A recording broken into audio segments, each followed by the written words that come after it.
রাজা রাজ্যে এক লোক রুটি বিক্রি করত। সে একমাত্র রুটি বিক্রেতা। সে একদিন রাজার কাছে গিয়ে বলল, হুজুর, অনেক বৎসর ৫ টাকা করে রুটি বিক্রি করি। এখন দাম বাড়িয়ে ১০০ টাকা করতে চাই। আপনি যদি অনুমতি দেন। রাজা বললেন, যা কাল থেকে ৩০ টাকা রুটির দাম। দোকানি বলল, না হুজুর, আমার ১০০ টাকা হলেই চলবে। রাজা বললেন, চুপ করে থাক, আর আমি যে দাম বাড়াতে বলেছি কাউকে বলবি না। রুটিওয়ালা খুশিমনে ফিরে গেল। পরদিন থেকে তার রুটির দাম ৩০ টাকা। সারা রাজ্যে প্রতিবাদ। জনগণ ক্ষেপে গিয়ে রাজার কাছে বিচার দিল, হুজুর, আমাদের বাঁচান। এ কি অন্যায়! ৫ টাকার রুটি ৩০ টাকা হলে আমরা বাঁচব কি খেয়ে?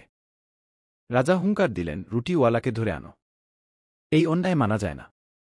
তারপর ঘোষণা দিলেন, কাল থেকে রুটির দাম অর্ধেক, মানে ৫ টাকা। সারা রাজ্যে ধন্য ধন্য পড়ে গেল। শুধু এমন একজন রাজা ছিল বলে। না হলে জনগণের কি হতো?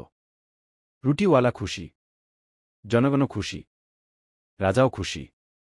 এরপর রাজা গোপনে রুটিওয়ালাকে ডেকে আনল ও বলল, তুমি রুটির দাম ১০০ টাকা রেখে বাকি ৫ টাকা আমাকে দিবে, কেউ যেন না জানে।